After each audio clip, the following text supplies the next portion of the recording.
Hello, November 12th. This is the Two Old Guys Garage. This is Bob working on the coupe, picking up from yesterday where I left off. This is the attempt to convert the steering box to a Corvair later model steering box. I'm going to start off today by removing the upper part of this previous column drop. And then I'm going to, can't see it, it's a little dark in there. I have to pull the carpet off so that I can get at the through hole in the toe board for the steering column. The forward column is 1.5 inches in diameter, and the new column is 1.75 inches, so I'm going to have to open up the hole in the toe board for the new column with its larger diameter to fit through the toe board. Excuse me, frog in my throat. And then I'm going to take a Sawzall probably, and I'm going to cut this shaft apart so that I can pull that up and then work on getting the box out after I take these bolts off. And I'm thinking I might cut this deliberately at an angle so that if it has to go back together again, it'll help line it up. And then last night I came back out and fiddled around with the new column drop, putting the hole in it where the cable for the directional signal and for the tack has to feed through from under the dash to the top of the column. And then I also did a bend. My goal was this was supposed to be 2.5 inches like the old one, but I got a little short, maybe 1/8. Not a problem. If it is, I'll just remake this piece. Maybe bend it over it loose a little more professionally than bending it here in the vise. But I'm going to put this on as a guide so that I can see how the new column fits. I'm going to pause here. And a little cool today for the first time in a long time. I've actually just put my put my garage jacket on. All right, I'm going to pause here and I'll be back after I do some work. Hi, back after a kind of a short pause, not too long. Well, as you can see, there's no shaft here. If you look down there, that's the hole through the toe board from the forward 1.5 inch column. I'm going to have to pull the stuff up and open that hole up to 1.75 because that's about the angle that I want to get. And I've got the top part of the original drop column drop off, which was a bit of a problem getting at the nuts, but it's there. But most importantly, it took a while. It's the 48 Ford steering box. It was a bitch to get out. Had to do some relief grinding, had to take the oil filter off, had to undo the front motor mounts and jack the engine up, but it's out. And a little tired. But it's just a rough fit with the Corvair box sitting in there to kind of get a feel how it's going to go. With that, oh yeah, you can see that that's where I cut the shaft off to get the upper part out.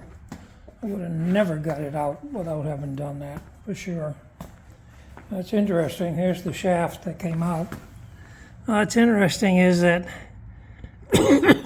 obviously this was cut and shortened originally by John, the guy who first started the 32 project in '55, and then sleeved with a column and welded.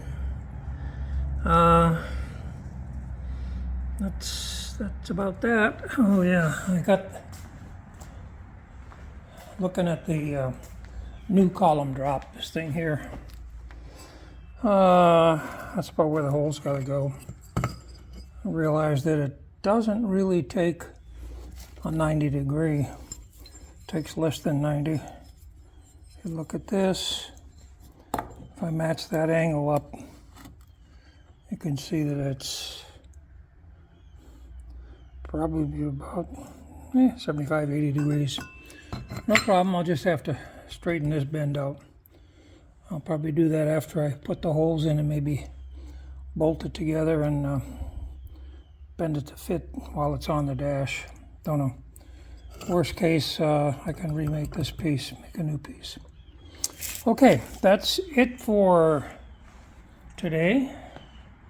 This is part 2 of the Corvair Steering Box redo on my 32. Don't know if I got enough to publish a part 2. Maybe I'll take a look when I get in the house. But you can see where it's going to go. I think it's going to work. I hope it's going to work. Oh, man. All right, that's it. Thank you all for watching. Appreciate it. Take care out there. Catch up. Hello. It's November 14th. This is Bob from the Two Old Guys Garage with the continuing work on the 32 Coupe Steering Box change to a Corvair. After I quit filming yesterday, I actually came out again about an hour or two later, and as you can see, the steering column is stuck in for the first time. There's the bracket that I finished making and bending to fit. I added a reinforcement small steel plate in the back to help assist bending it to get it to fit. The toe board is made out of wood, and there's a notch in the wood up here to allow the toe board to be removed from around the steering column.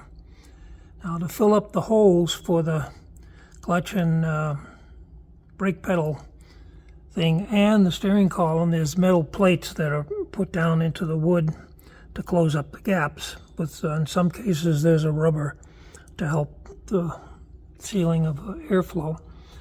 The piece around the steering column is actually two pieces, and a half circle on the top and a half circle on the bottom. And I removed those yesterday and opened the inch and 1.5 forward column size to inch and 3/4 to fit the column in to see how it does. Also stuck the steering wheel on temporarily to see where it falls. And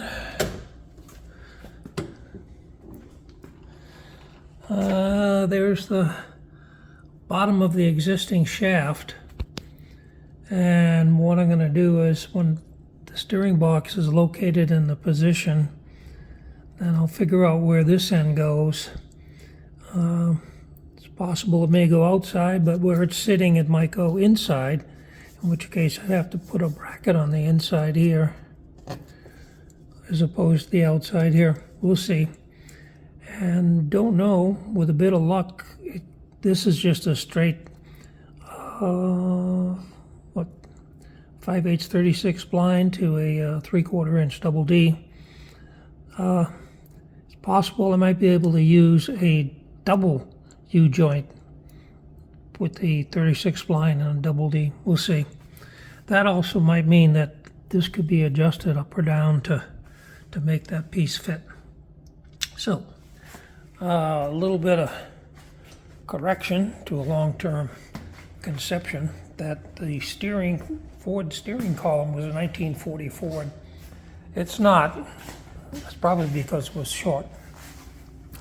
It actually is a 1948 steering column because in 1947 Ford stopped using the steering wheel lock with the ignition key, which required about here a mechanism that took and locked the steering wheel.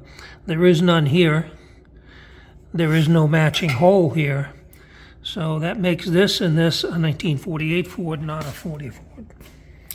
Live and learn. Anyway, I think I showed this before. That's the bottom of the steering column bracket that I'm going to end up using. So at that point, this would be part 2, segment 3.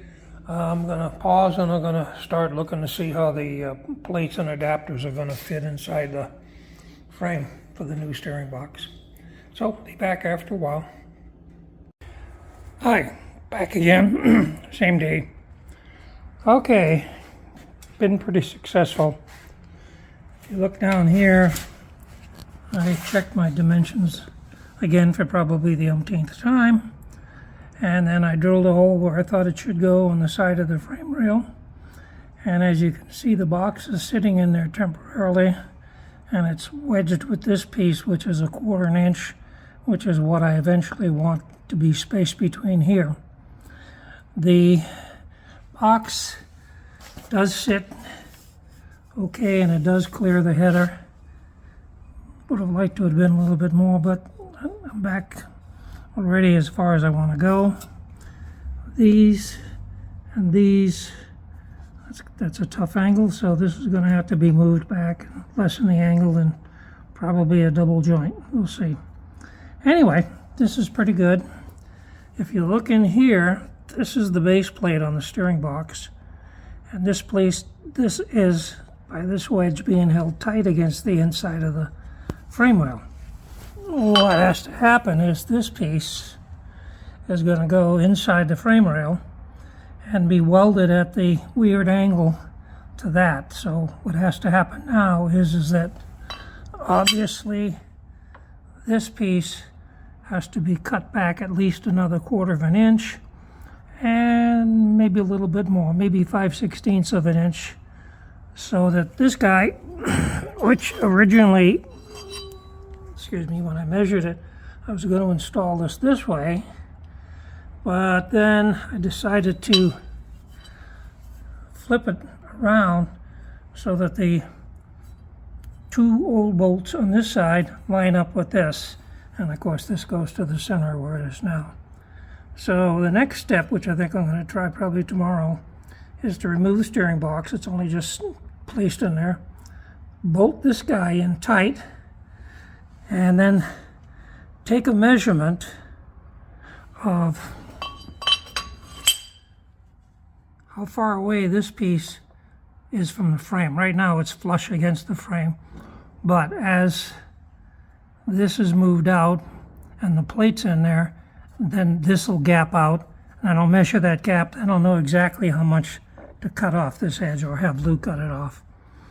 And the other thing is that when the vertical frame plate is adjusted with the base plate, what I'm going to do, these, hang on, I'm going to focus here. These brackets have been already bent at an approximate angle to where I think it's going to go. So what I'm going to do after I get the cut and the fit is that these are going to bolt with 1/4 bolts from vertical plate to the horizontal base plate, then wiggle if necessary to get them at the right angle, and then that'll be remove it, the bolted together 2 pieces of plate, and then go over and have Lou weld it, probably maybe just tack it to make sure it's still going to fit, and take those 2 pieces, angle brackets off, and check it for fit, adjust if necessary, take it back over to Lou, and have them welded up fully. Now, in addition to welding the base plate runs across here somewhat, as you can see here in this drawing. What we will do is we will add a gusset to the bottom to tie the 2 plates together to give it additional strength. I don't think it's going to bend very much. It's cold rolled steel. It's pretty damn stiff, and I might add it's a little hard to drill holes in it too, which is good. Good, we like strength. Let me see what else. I think that about covers it for today, and I think I got enough to put out part 2. But again, that's what it's going to look like. And of course, this being further back from here, this rod's going to be too short. Lou and I have already discussed that. We'll probably end up making a brand new rod, although I like this because this gives me lengthening and shortening adjustments to make sure that the steering wheel is pointing straight up when the car is driving straight down the road. This is out a little more, which is good because this guy was tipped back in the middle steering position because when I drove it forward I had a clearance issue. So with this guy being out a little bit more, that should alleviate that. In fact, you can see where I had to cut the tie rod end short and use lock washer and a skinny nut to also clear this problem here. So, once again, it's going better than I thought it would. Still concerned about that angle there, but it is closer, so it's, you know, that's certainly, you can't do a 90. But I think with a double, that means this has to go up and has to be fastened inside, which is a little more than I planned for. I was hoping I could put it out here, but that's not going to work because the angle's too steep even with a double. Okay, I believe I'm at the end of segment 3 for part 2, and I'm going to edit it and I'll put it out as a video in about an hour or two. Thank you all for watching. I appreciate your comments and I appreciate your viewing this 50s Hot Rod update. All right, take care, everybody. Bye.